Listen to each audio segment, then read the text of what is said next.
복이 넘쳐나게 되기를 바랍니다. 오늘 세 번째 복, 마태복음 5장 5절 말씀 읽어보겠습니다. 시작. 온유한 자는 복이 있나니 그들이 땅을 기업으로 받을 것이며. 오늘 두 가지로 나누어서 말씀을 드리겠습니다.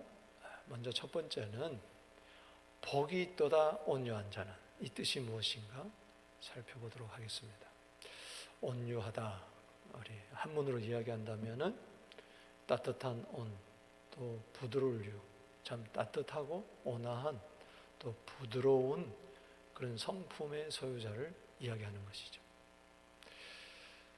그런데 그 당시 시대적인 배경으로는 좀 어울리지 않는 것 같습니다. 유대인들은 힘 있는 메시아를 원했어요. 아주 강력한 통치자를 원했어요. 왜냐? 그 당시 로마 통치하에 있었기 때문에. 그 헤롯 왕도 바로 분봉왕이죠. 그래서 로마의 압제하에 있었기 때문에 과거 애굽, 또 아수르, 바벨론, 그리고 페르시아, 헬라, 로마 이르기까지 이 자유함이 없는 거예요. 늘 짓눌림 속에서, 압박 속에서 있었던 자들, 한번 이 로마의 통치에서 벗어나게 하는 강력한 왕이 기다립니다. 그래서 정치적인 메시아를 원했죠. 그런데 진정 메시아가 오셨는데 그분의 하는 이야기가 너무 약한 것 같아요. 심령이 가난한 자는 복이 있나니 천국이 저희 것이, 애통하는 자는 복이 있나니 저희가 위로함을 받을 것이요, 그리고 온유한 자는 복이 있나니 그들이 땅을 기업으로 받을 것이라. 이게 점점 실망하게 되는 거죠. 여러분, 저 온유를 뭐라고 여러분 생각합니까? 본래적인 성품을 이야기할까요? 여러분, 세상에서도 착하다, 그 사람 참 부드럽다, 그건 못 살아요. 이 치열한 생존 경쟁 속에, 무한 경쟁 속에 이 온유란 말은 요즘은 좀 부정적인 의미가 좀 더 많이 있어요. 좀 나약하다, 좀 우유부단하다, 사람이 뼈도 없다, 뭐 그런 이야기 하잖아요. 그러니 그 자가 무슨 땅을 차지해, 오히려 땅을 뺏기는 거지. 법 없이도 사는 사람, 착한 사람, 온유하다, 그렇게 이야기합니다. 저 형제가 사남매인데요, 위로 큰형이 둘이 있습니다. 근데 제가 생각해도 제가 제일 온유한 것 같아요. 큰형은 덩치도 크고 성격이 막 불같습니다. 또 제 장은형은 아주 까다로워요. 이 속내의도 다려서 입을 정도였어요. 저는 이해가 안 가. 그 정도로 까탈로워요. 저는 참 착했어요. 자타가 공인하는 거예요.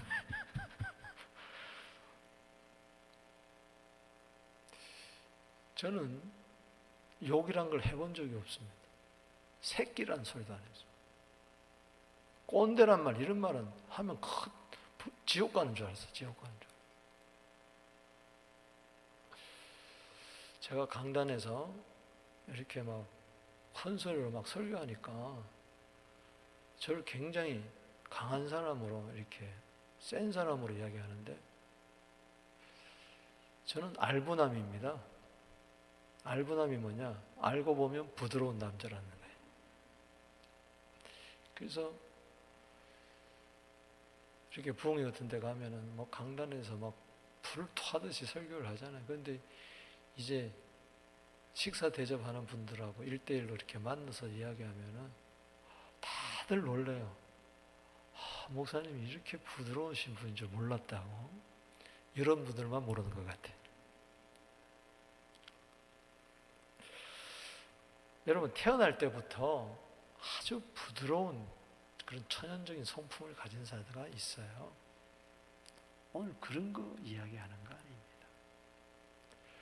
오늘 이 본문 말씀은 첫째 복, 두 번째, 세 번째 복, 이게 다 연결되는 거예요. 갑자기 온유가 툭 튀어나오는 거 아닙니다.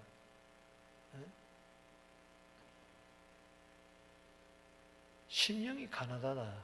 그것은 영이 가난하다 그랬죠.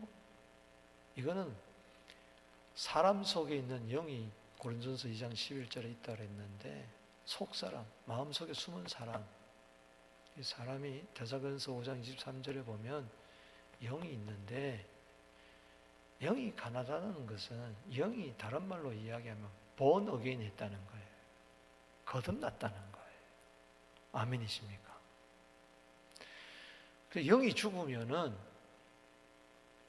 뭐 하나님 없어도 살아요. 빵으로 살아요. 그냥 문화 생활을 즐기면서 잘 먹고 잘 살아요. 주님 없어도 상관없어요. 말씀 없어도 상관없어요. 예수님이 마태복음 4장 4절에 사람이 떡으로만 살 것이 아니요 하나님 입에서 나오는 말씀으로 산다. 그건 영을 말하는 거거든요. 영이 가난하다는 것은 영이 죽으면 하나님 없어도 살아요. 그러나 영이 born again을 되면은 거듭나게 되면은 요한복음 3장 3절에서 거듭나지 아니하면 하나님 나라 볼 수 없다. 5절에 물과 성령으로 거듭나야 하나님 나라에 들어간다. 그 거듭남은 6절에 육으로 난 것은 육이요 성령으로 난 것은 영이니라. 성령으로 말미암아 하고 내 영에다가 바람을 불 때 순간적으로 영원적으로 일시적으로 단회적으로 확 사람이 태어나는 거예요. 영이 태어나는 거예요. 영이 다시 태어나서 영이 하나님의 생명이 들어오는 순간에 이제는 주님 없으면 못 삽니다. 아멘. 자, 내 영이 거듭났냐 안 거듭났냐 이건 뭘로 아느냐? 주님 없어도 나는 잘 먹고 잘 산다. 잘 살 수 있다. 그 사람은 영이 거듭나지 못하는 사람이에요. 그러나 나는 주님만이 나의 복입니다. 할렐루야. 나는 온 천하를 다 준다 해도 주님과는 바꿀 수 없습니다. 이 자에게 주어지는 복이 바로 뭐냐? 천국입니다. 할렐루야. 그래서 거듭나야 하나님 나라 들어가고 하나님 나라 볼 수 있는 거예요. 오늘 그 복이 있을지어다. 가난하면은 죽잖아요. 굶어 죽잖아요. 거기 가난함은 상대적인 빈곤이 아니고 절대적인 빈곤을 말하거든요. 아니 산 거지. 밥 한 끼 먹을 수 없는 그런 거지. 막 죽어가는데 밥 한 그릇 먹고 나면 살았다는 것처럼 난 영적으로 그는 가난함이 있는 거죠. 나는 주님 없으면 한순간도 못 산다. 할렐루야. 그 영이 거듭나게 되면 그 다음 특징이 뭐냐? 애통이 나오는 거예요. 영이 거듭나는 순간에 와우! 내가 죄인이구나 이걸 깨닫는 거예요. 내가 죄인 중에 괴수구나. 내가 하나님도 모르고 예수님도 모르고 누가복음 3장 38절에 그 이상은 하나님이라 그랬는데 그 위는 없는데 하나님도 모르고 나를 창조하시고 지금까지 나를 이끌어주신 하나님도 모르고 지 애비도 모르고 그렇게 살았던 것처럼 아무리 성공하면 뭐합니까? 지 애비도 모르는데 그건 실패죠. 아이고 내가 죄인이구나 이걸 누가복음 18장 13절에 자기 가슴을 치면서 나는 죄인입니다. 나를 불쌍히 여겨 주시옵소서. 이게 애통의 복이에요. 할렐루야. 그럴 때 천국의 위로함이 주님의 위로함이 있는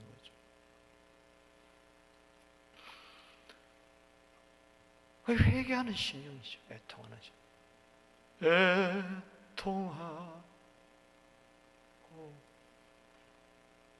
회개할 마음 충만하게 하소서. 할렐루야.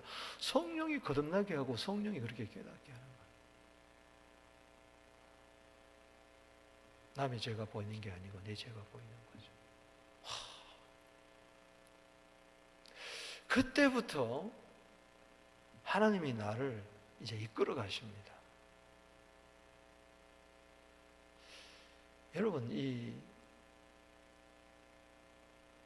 온유라는 이 프라우스, 헬라어는 뭐 친절하다, 온화하다, 그리고 따뜻하다 등등 이제 부드럽다 이런 뜻이 있습니다. 또 겸손하다, 낮추다. 그래서 온유와 겸손은 짝인데, 근데 이게 이 프라우스를 좀 더 잘 알기 위해서는 구약에는 온유를 뭐라고 했느냐, 이게 중요해요. 구약에서는 이 온유를 겸손이라고 이야기하면서 또한 이 겸손은 고통과 고난과 고난 역경, 이거를 똑같은 단어로 사용했어요. 그래서 이제 아나우라고 이야기하는데, 시편 10편 17절에 여호와여 주는 겸손한 자의 소원을 들었다. 이건 온유한 자의 소원을 들었다는 말이에요. 오늘 온유한 자의 소원은 하나님 들어주신 줄로 믿으시기 바랍니다. 그런데 재미있는 것은, 재미라보다도 아주 기가 막힌 것은 신명기 16장 3절에 보면 유월절 때 무교병을 먹었어요. 누룩은 죄를 나타내잖아요. 누룩이 없는 떡을 무교병이라고 이야기하는데, 그 무교병을 해석하기를 따라합시다. 고난의 떡. 신명기 16장 3절에 고난의 떡 이렇게 이야기했어요. 그 고난이 바로 아나오, 헬라어로 프라우스, 온유라는 것입니다. 그 고난의 떡이라는 것은 온유의 떡을 말하는 거예요. 그러니까 온유라는 것은 어디서 생기느냐? 고난에서, 역경에서 훈련되어지는 거예요.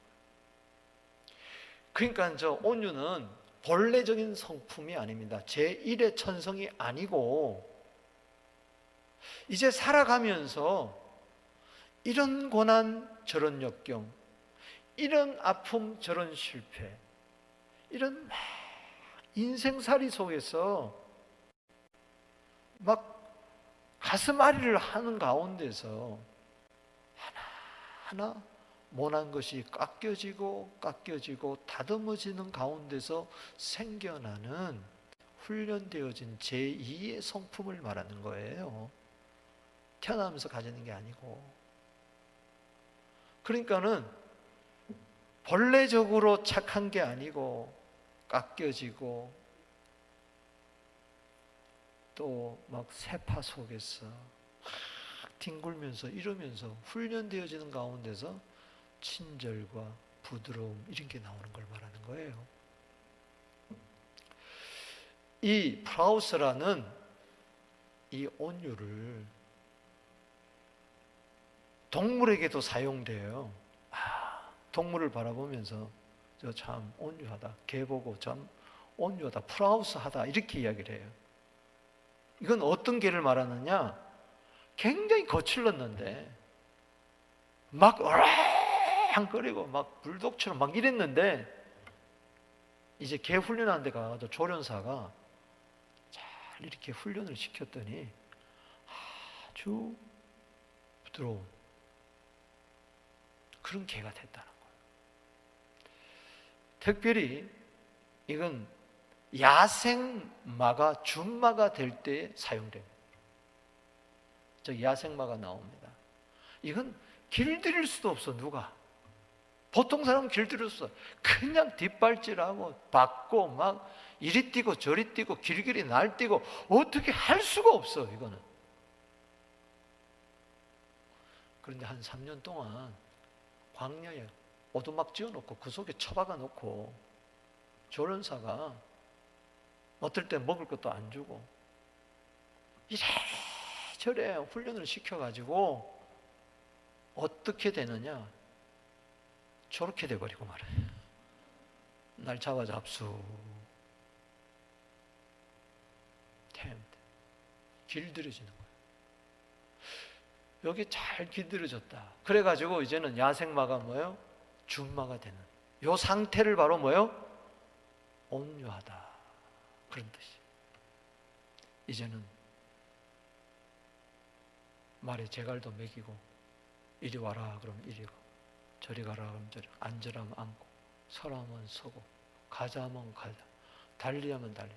그저 요거 하나에 착착 하면 그냥 착착착착 움직이는, 이게 온유입니다. 그러니까는 저절로 말이 태어나자마자 온유가 되는 법이 없어요. 오늘날 예수 믿으면서 야생마처럼 뛰어다녀. 교회에서, 가정에서 야생마처럼 뛰어다녀. 훈련되어지지 못했어. 제자라는 것은 훈련되어진 자를 말하는 겁니다. 대먹은 게 없어. 배워먹은 게 없어. 교회만 왔다 갔다 했지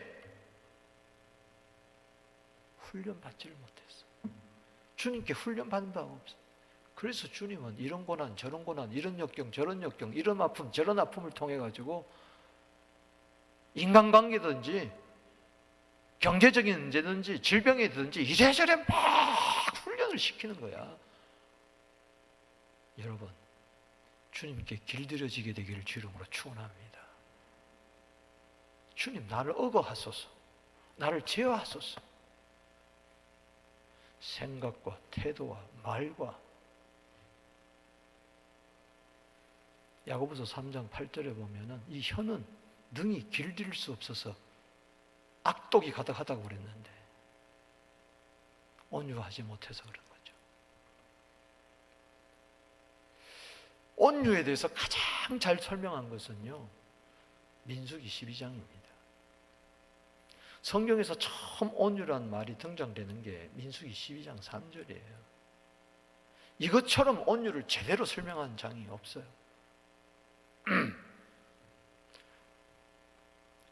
민수기 12장에 온유란 말이 처음 나오는데, 여러분, 민수기는 누가 기록했어요? 모세가 기록했어요. 모세는 자기 자식을 가르쳐서 이 사람 모세는 온유함이 지면의 모든 사람보다 더하더라, 이렇게 소개하고 있어요. above all, 가장 뛰어나다. 그 옛날 성경은 승하다 그렇게 이야기를 했어요. 즉 온유 그러면은 모세를 따라갈 만한 사람이 없다고 그랬어요. 여러분, 모세가 온유했어요? 이스라엘 백성들이 물었다고 난리를 피니까 반석을 2번 쳤어. 백성의 얼이 모세에게 미쳐가지고 반석을 2번 땅땅 때렸어. 일종의 성질을 부린 거죠. 푸른 모세를 보고 무슨 스스로 자기가 이야기하기를 나는 세상에서 제일 뛰어난 온유를 가진 사람이다, 이렇게 이야기를 해요. 이해가 안 가죠? 저 온유가 뭔가 민수기 12장 전체를 볼 때에 저 12장 3절은 1절 2절에서 나왔어요. 모세가 구스 여자를 취했대요. 구스 여자는 뭡니까? 에도피아 여자를 말하거든요. 검은색 피부를 가진 자를 이야기하는 거죠. 모세가 처음 결혼한 여자는 미디안 광야에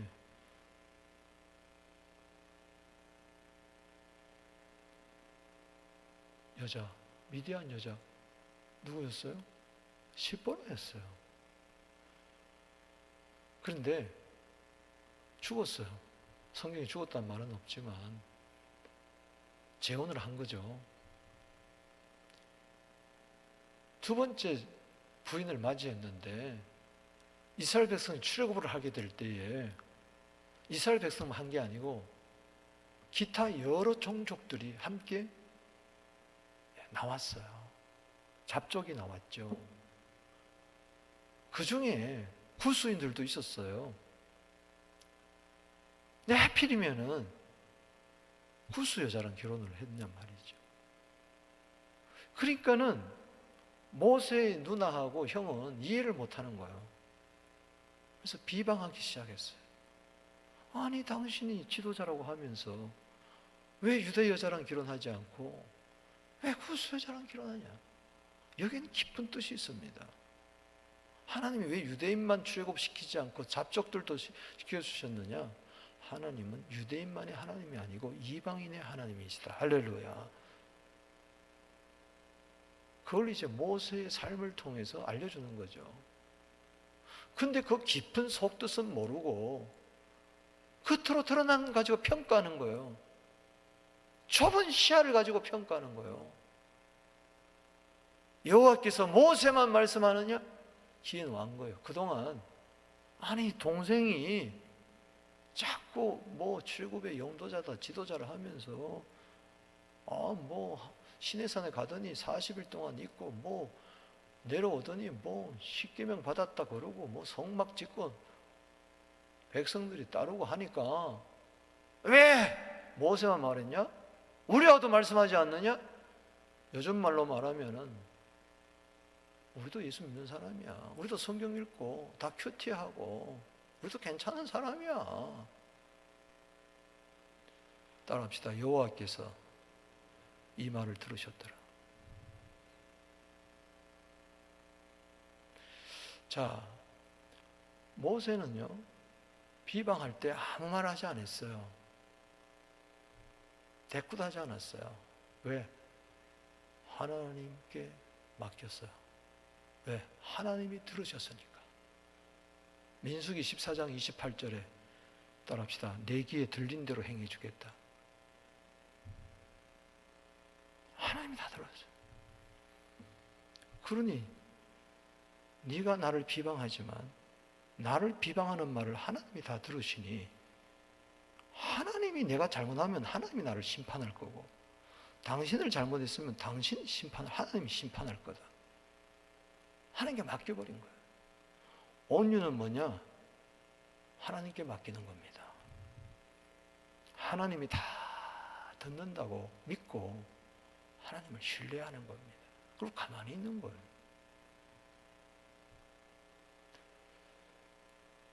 하나님께서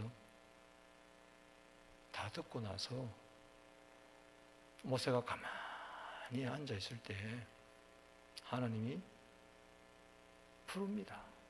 비방한 미리암하고 아론 일로 와봐라.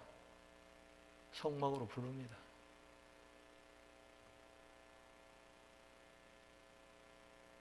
잘 들어. 이러면서 선지자도 있는데 내가 환상으로도 말하고 꿈으로도 말한다. 그러나 내 종 모세는 좀 다르다 하면서 7절 말씀에 내 종 모세는 그렇지 않다. 그는 내 온 집에 충성함이라. 온유가 뭡니까? 지자리 지키는 거예요. 충성하는 거예요. 할렐루야. 비방하도 대적해도 억울해도 입 딱 꼭 다물고 내 자리 내가 지키는 거예요. 길길이 낯대는 거 아니에요. 야생마처럼 이 말하고 저 말하고 지 감정 표출 다 하고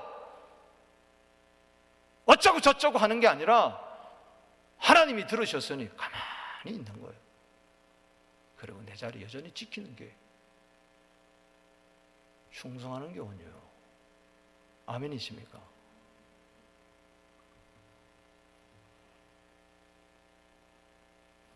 하나님께 통제돼서 하나님께 훈련받아가지고 외유내강 겉으로는 가만 그러나 속은 믿음의 강함이 있습니다. 할렐루야.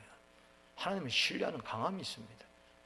시편 3편 6절에 1000몇 명이 나를 둘러 진칠자라 나는 두려워하지 않는다. 하나님이 살아계시는데 할렐루야. 내가 잘못했으면 하나님이 나를 심판할 거다. 그러니 가만히 있는 거죠. 내 자리 지키는 거죠. 그게 뭐냐? 모세가 바로궁에서 40년 훈련받았습니다. 미디안 광야에서 40년 처가살이 하면서 가난의 훈련, 경제적 훈련, 왕자가 하루아침에 도망자가 되고 살인자가 되고, 그가 뭐 불의를 못 봐가지고 애굽 사람 때려 죽였어요. 동포 편들다가. 여러분, 내 의로는 안 됩니다. 내 성품은, 본래적인 성품은 안 돼요. 살인자밖에 더 돼요. 동반자밖에 더 돼요. 하나님이 너 그래가지고 내가 너 못 쓰겠다. 미디안 광야에서 처가살이 하면서 양이나 치면서 40년 동안 직사게 고생시키면서 훈련시키는 거죠. 그러고 나서야 가시떨기 나무 가운데서 불 붙는 가운데 그를 불러가지고 출굽의 지도자로 나섭니다. 그런데 보십시오. 80세가 돼가지고 이제 훈련 받아가지고 온유한 성품을 가지고 이제 지도자가 되는데, 출애굽하자마자 이게 원망하는 거예요. 백성들은. 홍해가 딱 앞에 나오 있고 뒤에서는 애국 군대가 쳐들어오니까는 또 막 못살됐다고 난리 핍니다. 그때 가만 안 싸워요. 그냥 지팡이 들고 하나님 음성 듣고 딱 내미니까 쫙 갈라져 버려. 할렐루야. 홍해를 건너가지고 3일 길 걸었는데 마실 물이 없어요. 마라라는 곳에 이르렀을 때 물을 벌컥 마시는데 써가지고 마실 수가 없어요. 또 모세를 원망합니다. 하여튼 기회만 나면 원망해. 잡아먹으려고 그러니 모세는 기도합니다. 따라합시다. 원망 대신에 기도하자. 그게 온유요. 그러니 하나님의 음성 듣는 게 온유요. 야, 모세야, 나뭇가지 던져라. 그러니 쓴물이 되어버렸어요. 여러분, 단물이 쓴물이 될지어다. 그때 출애굽기 15장 26절에 여호와 라파, 치료하시는 하나님. 믿습니까? 그런데 르비딤이라는 곳에 이르르니 물이 또 없어. 또 원망해. 반석을 쳐서 물을 내게 했어요. 또 먹을 것이 없다.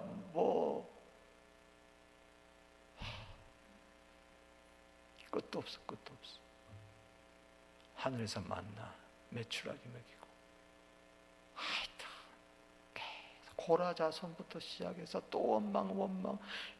이제는 아니 누나까지 형까지 원망을 하니, 그런데도 그는 가만히 있는 거예요. 훈련되어진 거예요. 제2의 성품, 이거는 하나님의 성품이에요. 할렐루야. 온유는 하나님의 성품이에요. 하나님의 성품을 받기 시작했어요. 자기 자리 지키는 거죠. 에이, 때려쳐! 안 해! 내가 뭐 하려고 이거 해? 뭐 주일 한다고 해서 돈이 나와, 뭐가 나와? 내가 왜 욕먹으면서 일해?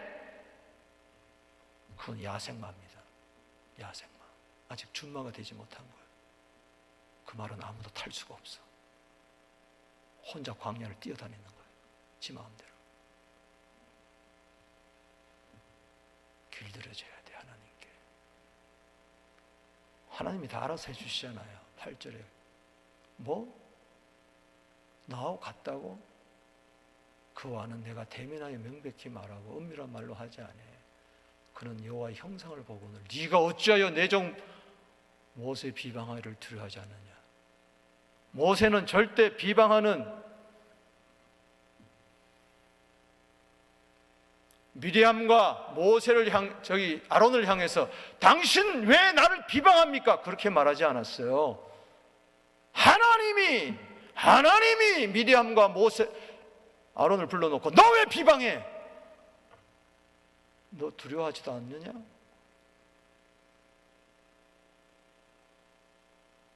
하나님 말씀. 하나님 들었으니까. 그리고 하나님 떠나버려요.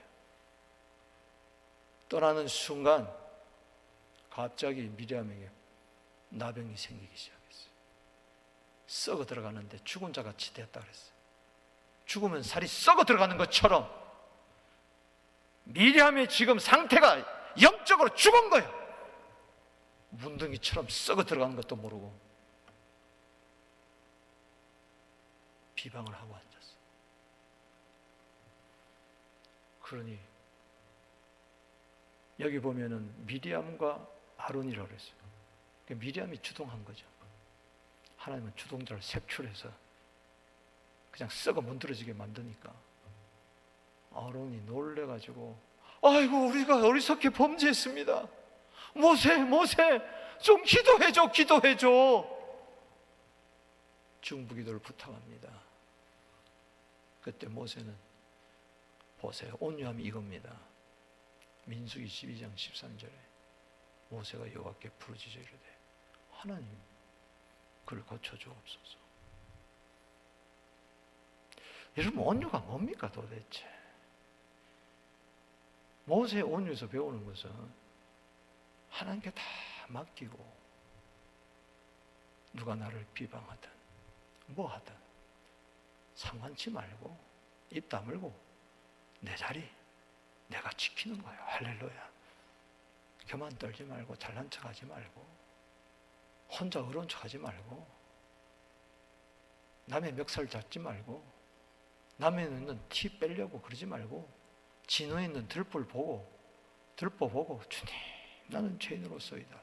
심령이 가난해서 애통해서 주님의 훈련 속에 의어 속에 이런저런 사람을 통해서 훈련할 때 그냥 가만히 있어요. 할렐루야. 그리고 충성하고 그리고 기도하고 내적인 확신 속에 자유함 속에 다른 사람에게 온유와 관용으로 나타내고 아멘이십니까? 이건 힘이 있어야 되는 거예요. 내 안에 힘이 있어야 되는 거예요. 할렐루야. 힘이 없으니까는 충성하지 못하고 기도하지 못하는 거예요. 넘어지고 자빠지고 난리 나는 거죠. 영적인 파워가 내 안에 있을 때에 겉으로 드러나는 것이 부드러움입니다. 할렐루야. 나약함이 아닙니다. 여러분 신약성경 고린도후서 10장 1절에 사도 바울은 어떤 온유를 가졌느냐? 그리스도의 온유를 가졌는데 거기 보면 이런 단어가 나옵니다. 유순이란 말이 나오고 담대함이 나옵니다. 그리고 그리스도의 온유가 나옵니다. 그리고 관용이 나옵니다. 무슨 이야기입니까?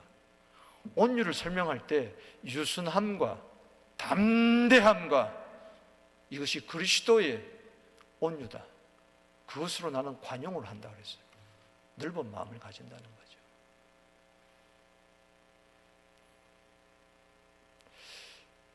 저 모세의 온유는 그리스도의 온유함이라고 히브리서 3장에 이야기하고 있죠. 모세의 충성은 모세는 집 맡은 자로서 충성했다.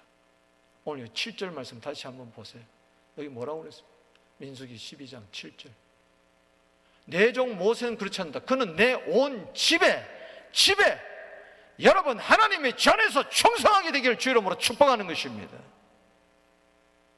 예수님은 집 맡은 주인으로서 충성했고 모세는 집 맡은 사원으로 충성했다고 그렇게 이야기를 하죠.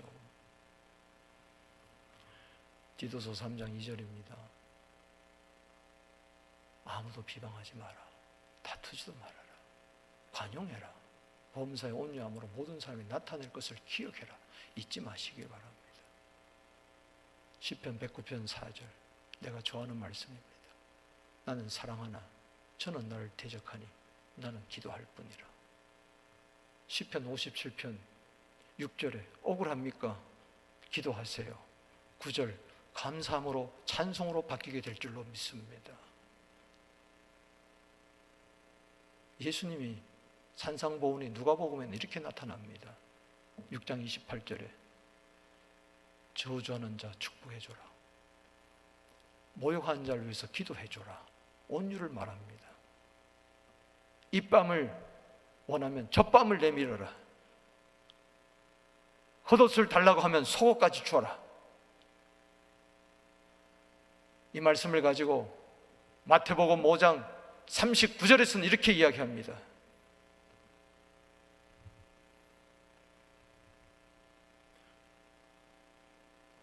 오른밤 내밀면 왼밤 내밀어라.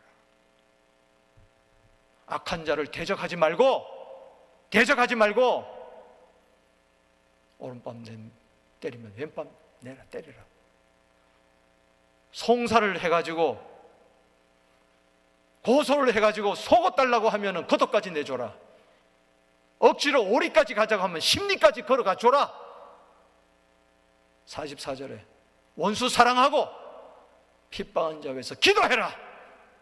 이건 온유를 설명한 겁니다. 할렐루야. 온유가 명사가 되지 말고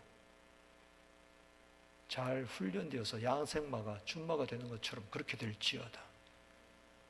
그래서 온유가 뭐라는 것을 구약에서는 모세를 통해서, 신약에서는 예수님 통해서 설명을 하죠. 마태복음 11장 29절에 나는 마음이 온유하고 겸손하니 내게 와서 배우라. 좀 배우세요. 온유가 뭔지, 겸손이 뭔지 좀 배우시라고. 자기 논리에 빠지지 말고. 마태복음 26장 67절에 예수님 얼굴에다가 침을 탁 뱉고 손바닥으로 때리고 주먹을 쳐도 벌거벗은 채로 십자가 지면서, 누가복음 23장 34절에 아버지 저들 죄를 사하여 주시옵소서. 스데반도 누가복음 사도행전 7장 60절에 자기 돌로 치는데도 눈 하나 까딱하지 않고 무릎 꿇고 저들 용서해달라고 기도하잖아요. 그거죠. 내려오라고 난립니다. 네가 메시아냐? 한번 내려와서 구원해봐라. 너도 구원하지 못하면서 뭐 남도 구원한다고 난리 피냐? 그렇게 비방해도요, 예수님 벌거벗은 채로 십자가에 매달려서 충성하잖아요. 안 내려오잖아요. 자기 자리 지키잖아요. 아멘이십니까? 그게 온유. 이게 내 힘으로 안 된다는 거죠. 성령으로 거듭나고 성령으로 애통하고 성령으로 온유가 되는 거죠. 그래서 갈라디아 5장 22절 23절에 성령의 열매는 사랑과 희락과 화평과 오래 참음과 자비와 양성과 충성과 온유와 절제니. 이건 법을 금지할 그건 누구도 안 돼, 못 말린다는 거예요. 뭐 상황이 그렇든 사람이 그렇든 법이 그렇든 상관없어요. 성령께서 나를 다스리기 때문에, 주장하기 때문에, 고난과 역경은 나를 다스리고 길들이는 하나님의 훈련 방법이니 거기서 온유로 내 자리를 지키는 거죠. 기도하는 거죠. 할렐루야. 비가 오나 눈이 오나 기분 나면 기도하고 기분 나쁘면 기도 안 하고 시간 있으면 기도하고 안 하고 그런 게 아니에요. 내 마음에 들면 충성하고 안 하고 하는 게 아니에요. 이해가 되지 않더라도 상관없단 말이죠. 할렐루야. 하나님이 들으시고 하나님이 보시고 하나님 앞에서 사는데, 할렐루야. 주님, 그 외유내강의 온유가 내 온유가 되게 하여 주시옵소서. 이거는 본래적인 성품이 아닙니다. 이건 제2의 성품입니다. 훈련되어진, 주님께서 훈련되어져 가지고 야생마가 준마가 되는 것처럼. 그 자에게는 두 번째로 반드시 복이 있는데 땅을 기업으로 받게 될 줄로 믿습니다. 세상은 달라요. 온유하면 뺏깁니다. 그러나 온유하면 차지합니다. 이것은 시편 37편을 배경으로 하고 있어요.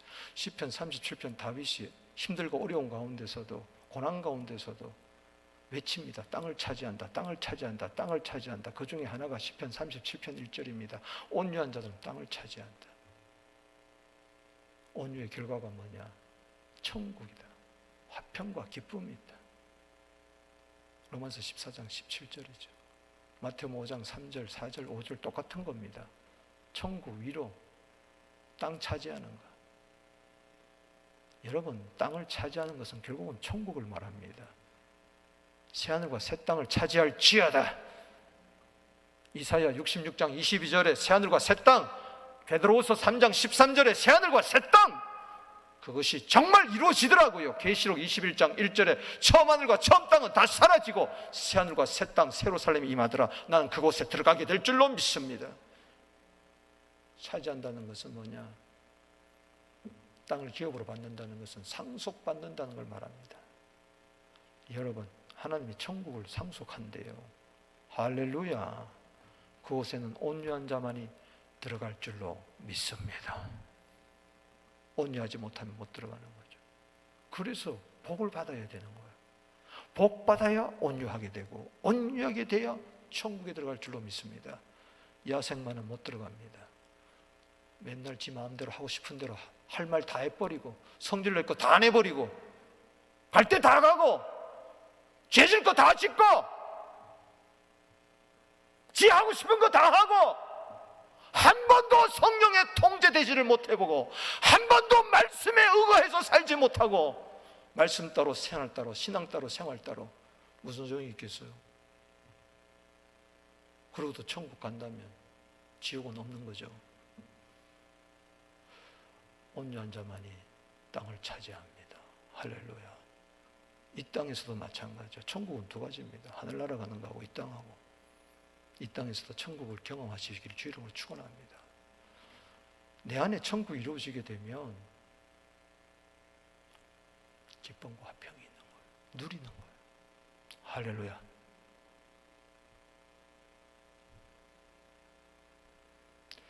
여러분, 실제적으로 땅을 차지하게 되기를 주 이름으로 축원하는 것입니다. 세상에서도 땅을 차지하는 자가 있어요. 이거는 그림자예요. 우리는 하나님 나라 땅을 차지해야 돼요. 할렐루야. 교회를 통해서 해야 할 일은 이 땅에 하나님 나라가 넓어져야 되는 거, 이게 성교의 명령인 줄로 믿으시기 바라는 것입니다. 그래서 하나님은 교회를 풀무불에 집어넣어가지고 단련시키며 하나님 나라가 임하게 하도록 우리 성도들을 온유로 훈련시키는 거예요. 할렐루야. 그래서 저는 야베스의 기도를 좋아합니다. 역대상 4장 9절 10절에 보면은 야베스는 슬픔의 아들, 고통의 아들이에요. 태어날 때부터. 그런데 그가 고통과 훈련 속에서 길들여져 가지고 존귀한 자가 됐어요. 귀중한 자가 됐어요. 9절에 형제 중에서 온유한 자가 되어 가지고 이런 기도를 하는 거예요. 읽어봅시다. 시작. 야베스가 이스라엘 하나님께 아뢰어 이르되 주께서 내게 복을 주시려거든 나의 지역을 넓히시고 주의 손으로 나를 도우사 환난을 벗어나 내게 근심이 없게 하옵소서. 하나님이 그가 구하는 것을 허락하였더라. 사랑하는 성도 여러분, 옹울한 깨구리식으로 살지 마세요. 아멘이십니까? 그저 생각도 좁고. 고린도후서 6장 13절. 제가 한국에 부흥회를 갔는데 부흥회를 다 마쳤는데 그 부흥회 그 한 교회 부목사 사모가 애를 데리고 왔어요. 막 나가려는데 목사님 한 번만 안수해 주시면 안 되겠습니까? 그 내가 안수를 하는데 하나님 이 아이가 마음이 좀 넓어지게 해주세요. 그 마디 했는데 그냥 폭 쓰러지면서 엉엉 울어. 제가 떠오른 말씀이 고린도후서 6장 13절이어서 마음이 좁지 않고 마음이 좀 넓어지게 해주세요. 푹 쓰러져 엉엉 울더라. 자기 기도 제목이 애가 너무 속이 밴댕이같이 좁아가지고 매일 기도하는 게 애가 좀 마음 좀 넓어지게 해달라고 조그마한 삐지고 울고 난리를 피워서 얘가 남자애가 이래가지고 되겠느냐. 그게 늘 기도 1번 제목이 있는데 지금도 그 기도 받으려고 왔는데 어찌 목사님 그 마음, 난 그 말밖에 안 했어요. 마음이 넓어지게 해줘서 예수님을 기도했습니다. 아멘. 우는 거예요. 여러분 마음의 지경이 좀 넓어지게 되기를 주 이름으로 축원합니다. 그러면 이 세상에서도 땅을 차지하고 천국을 이루게 될 줄로 믿습니다. 심령천국, 가정천국, 교회천국, 삶의 현장의 천국이 이루어질지어다. 하나님의 통치와 다스림이 이루어질지어다. 그리고 천국 들어가게 될지어다. 말씀을 맺습니다. 다 같이 읽어보실까요? 시작. 온유한 자는 복이 있나니 그들의 땅을 기업으로